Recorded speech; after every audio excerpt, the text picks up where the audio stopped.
Hello students, welcome to the PND coaching classes learn easily and smartly. तो आज हम पढ़ने वाले हैं परसेंटेज कंपोजिशन ऑफ कंपाउंड। यानी कि आपको पता है कि कंपाउंड जो है बहुत सारे एलिमेंट्स से मिलकर बना होता है।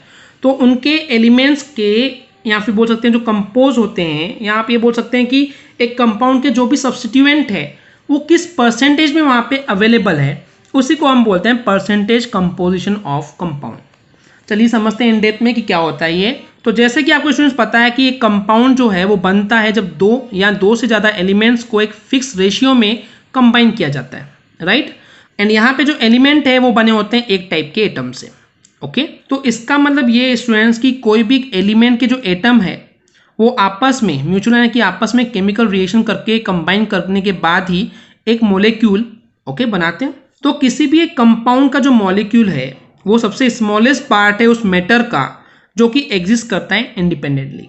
कंफ्यूजन हो रहा है students? Don't worry, I am telling you. Example के लिए मैं कंपाउंड ले रहा हूं दैट इज CaCO3। ये क्या हो गया? कंपाउंड हो गया। क्या हो गया? ये कंपाउंड हो गया। इसमें ये एक एटम हो गया, या पहले मैं सिंपल टर्म में बोल रहा हूँ, ये मॉलिक्यूल होगा, ये भी एक मॉलिक्यूल हो गया, ये भी एक मॉलिक्यूल होगा। पर यहाँ पे क्योंकि कैल्शियम एक ही है यानी कि ये एटम हो गया, ये कार्बन जो है वो भी एक एटम हो गया, लेकिन O3 क्या है? एक मोलिक्यूल है। मोलिक्यूल कैसे बना? एक ही टाइप के यानी कि ऑक्सीजन के एटम्स के मिलने से बना है O3। यानी कि समझ में आया? एक कंपाउंड कैसे बनता है? कंपाउंड बनता है मोलिक्यूल से। अब ये मोलिक्यूल्स का मतलब है कि कैल्शियम एक है, कार्बन एक है, ऑक्सीजन 3 है। ओके, अब ये मोलिक्यूल कैसे बनता है? मोलिक्यूल बनता है एक ही टाइप के एटम के मिलने से। क्लियर है? तो यहीं पे और कुछ कंफ्यूजन नहीं होना चाहिए कि आपको एक बात पता होना चाहिए कि हमारे पास एक कंपाउंड दिया हुआ है बेसिकली, जैसे CaCO3 हो गया, या आप और कोई भी ले सकते हो, Na2CO3 सोडियम कार्बोनेट, या कोई भी ऐसे ले सकते हो, कोई प्रॉब्लम नहीं है। तो यहाँ पे सबसे छोटी जो यानी मैं ये बोलूँ कि सबसे छोटा जो स्मॉलेस्ट इंडिविजुअल पार्ट होता है किसी भी कंपाउंड का, तो क्या होता है? मोलिक्यूल होता है। इतना क्लियर हो गया? तो कभी कभी हमको जरूरत पड़ जाती है स्टूडेंट्स कि हमको फाइंड करना पड़ता है कि कोई भी एक एटम जो एक कंपाउंड के अंदर है वो कितने परसेंटेज में अवेलेबल है। जैसे अगर मेरे पास CaCO3 है तो मेरे को पता करना है कि कैल्शियम कितने परसेंटेज में अवेलेबल है, कार्बन कितने परसेंटेज में अवेलेबल है, ऑक्सीजन कितने परसेंटेज में अवेलेबल है। ये हमको पता करने की जरूरत पड़ जाती है कभी कभी। तो जो कंपाउंड है, जिस तरीके से वो कंपोज होता है, जिस तरीके से वो बनता है, उससे हम इजीली फाइंड आउट कर सकते हैं कि वहाँ पे जितने भी एलिमेंट प्रेजेंट है वो एग्जैक्टली कितने परसेंटेज में, कितने पार्ट में वहाँ पे अवेलेबल है। ओके, अब यहाँ पे एक नई टर्म आ रही है कि जो कोई भी कंपाउंड का जो एम्पिरिकल फॉर्मूला होता है वो हम निकाल सकते हैं with the help of this percentage composition of its component.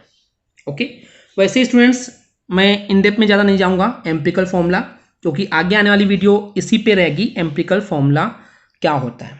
मैं बस इतना बताना चाह रहा हूँ कि जो ये परसेंटेज कंपोजिशन ऑफ कंपाउंड है, इसके हेल्प से हम लोग एम्पिरिकल फॉर्मूला फाइंड कर सकते हैं, यानी कि इसका यूज़ है। एम्पिरिकल फॉर्मूला क्या होता है वो मैं अभी नहीं बताने वाला हूँ, क्योंकि आगे आने वाला पूरा लेक्चर उसी पे ही है।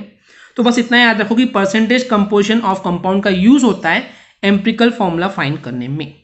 ओके, चलिए आगे देखते हैं। तो अब यहाँ पे बात आती है कि जो परसेंटेज कंपोजिशन होता है किसी भी कंपाउंड का, उसका मतलब होता क्या है कि एक क्वांटिटी ऑफ कॉन्स्टिट्यूएंट, यानी कि ये जो कंपाउंड है जिन कॉन्स्टिट्यूएंट से मिलकर बना हुआ है उसकी क्वांटिटी कितनी अवेलेबल है उस पूरे कंपाउंड में with respect to its 100 parts. क्योंकि परसेंटेज का मतलब ही होता है स्टूडेंट्स, परसेंटेज मतलब कि पर 100 में से कितना, वही होता है ना 100। आपका जब पेपर होता है 100 मार्क्स का होता है, 100 में से अगर आपने 90 नंबर लाए तो आपके परसेंटेज कितने हो गए? 90%, राइट। अगर आपने 100 में से 60 लाए, कितने परसेंट हो गए? 60%। तो 100 पार्ट में से वो अकेला एक कॉन्स्टिट्यूएंट कितना अवेलेबल है। ओके, यहाँ आप इसको ग्राम में भी बात कर सकते हैं कि 100 ग्राम में से ओवरऑल कितना कंपाउंड है, 100 ग्राम है, उसमें से आपका जो कोई भी एलिमेंट है वो कितने ग्राम प्रेजेंट है पर 100 पार्ट, उसी को हम बोलेंगे परसेंटेज। ओके, डोंट वरी, इसको और इजी में हम फॉर्मूले के बेस पे आपको बताने वाले हैं। ओके स्टूडेंट्स, तो अगर मैं एक सिंपल टर्म बोलूं, वैसे तो आप ये पहले से जानते हैं कि किसी भी एक कंपाउंड का जो मोलिकुलर मास होता है वो इक्वल होता है किसके? उस हर एक एटम का जो मास होता है इंडिविजुअली उनके एटॉमिक मास को प्लस करके लाते हैं, यही होता है ना। अगर जैसे एग्जांपल के लिए मैं बात करूं कि मेरे को CaCO3 कैल्शियम कार्बोनेट का क्या चाहिए? मोलिकुलर मास चाहिए, तो कैसे निकालता हूं मैं? हर एक एटम का मास पकड़ता हूँ, कितना कितना कितना हुआ, तीनों को सम करता हूँ, प्लस करता हूँ, मेरे को मिल जाता है मोलिकुलर मास। यानी कि हर एक का एटॉमिक मास निकाला मैंने एंड सम किया, प्लस कर दिया, तो मेरे को मिल गया मोलिकुलर मास। राइट, इतना क्लियर है। तो इस तरीके से टोटल जो कंपाउंड का मास है या फिर पूरे कंपाउंड का जो मोलिकुलर मास है, मैं सिंपली बोलूं, उसके हेल्प से हम हर एक का इंडिविजुअली परसेंटेज बेस पे निकाल सकते हैं। अब यहाँ पे कैलकुलेट करने का तरीका क्या होता है, इसके दो तरीके हैं, दो स्टेप पे समझिए इस चीज़ को। सबसे पहले हमको अगर फाइंड करना है कि परसेंटेज कंपोजिशन ऑफ कंपाउंड कितना है, तो उसके लिए मोलिकुलर मास डिटरमाइन यानी कि पता करना होगा। कैसे करते हैं मैंने अभी आपको बता दिया। हर एक एटम का मास हम प्लस कर देते हैं एंड हमको मिल जाता है मोलिकुलर मास। क्लियर है स्टूडेंट्स? इसके बाद क्या करना होता है, हमको निकालना होता है परसेंटेज कंपोजिशन ऑफ एलिमेंट। हर एक एलिमेंट का कितना परसेंटेज कंपोजिशन है, यानी कि उस कंपाउंड में उस एलिमेंट का कितना परसेंटेज अवेलेबल है, वो निकालते हैं। अब निकालने का एक फॉर्मूला होता है। ओके, अब ये फॉर्मूला स्टूडेंट्स ठीक वैसे ही है जैसे कि आपके एग्जाम में परसेंटेज निकालते हैं ना, कि आपके परसेंटेज कितने बने। स्कूल में आपको पता होता है कि मेरे जो रिजल्ट आया है वो 98%, 90%, 80%, 70%, 60% निकालते हैं ना, वैसे ही होता है। अभी कैसे निकालते हैं आपको पता होना चाहिए। आपको पहले मैं आपके एग्जाम पॉइंट ऑफ व्यू से समझाता हूँ। मान लीजिए आपने एग्जाम दिए, 100 नंबर्स के पेपर थे, 5 सब्जेक्ट थे, राइट। तो ओवरऑल कितना हो गया, टोटल कितना हो गया, टोटल हो गया 500। तो टोटल को रखते हैं अपॉन में, टोटल को रखते हैं कभी भी अपॉन में, तो पूरा मोलिकुलर जो मास है वो अपॉन में आ जाएगा। उसके बाद आपने हर एक पेपर में कितने नंबर लाए हैं, एक में 50, 60, 70 ऐसे लाए होंगे कुछ भी, तो सबको मिला के मान लेता हूं मैं कि आपका 400 टोटल आया। तो जितना आपने स्कोर लिए हो उसको लिखते हैं ऊपर, तो यानी जो आपको चाहिए, यानी आपको जितना नंबर मिले हैं उसको रखेंगे ऊपर, अपॉन में 500 टोटल इन 200 करते हैं, तो आपको 80% आपका रिजल्ट मिल जाता है। ऐसे निकालते हैं ना स्टूडेंट्स, राइट। तो ऐसे ही अगर मेरे को किसी भी एक कंपाउंड के अंदर किसी भी एलिमेंट का परसेंटेज कंपोजिशन निकालना है, तो मैं क्या करूंगा, उस पूरे कंपाउंड का जो मॉलिक्यूलर मास है उसको अपॉन में रख दूंगा। उसके बाद जिस एलिमेंट को आपको फाइंड करना है उसका परसेंटेज सिर्फ उस एलिमेंट का मास में ऊपर रखूंगा। यानी कि जिस एलिमेंट का आपको परसेंटेज कंपोजिशन निकालना है उसको ऊपर रखना है, अपॉन में टोटल जो मोलिकुलर मास है उस कंपाउंड का वो आएगा, and into 100। Very much simple students, आप जैसे परसेंटेज निकालते हैं वैसे निकाल सकते हैं। अगर अभी भी नहीं समझ में आए तो अब मैं आपको एक एग्जांपल दिखाऊंगा जिसके थ्रू आपको डेफिनेटली समझ में आ जाएगा, बट आई डोंट थिंक कि आपको अभी तक समझ में नहीं आया होगा। चलिए देखते हैं एग्जाम्पल। तो जैसे कि हम यहाँ पे एग्जाम्पल ले रहे हैं सोडियम कार्बोनेट का, Na2CO3 का, हमको निकालना है यहाँ पे अलग अलग हर एक का परसेंटेज कंपोजिशन। एंड मैं सिंपली पहले बात करूँगा कि मेरे को सोडियम का पता करना है कि सोडियम का कितना परसेंटेज कंपोजिशन यहाँ पे इस कंपाउंड में है।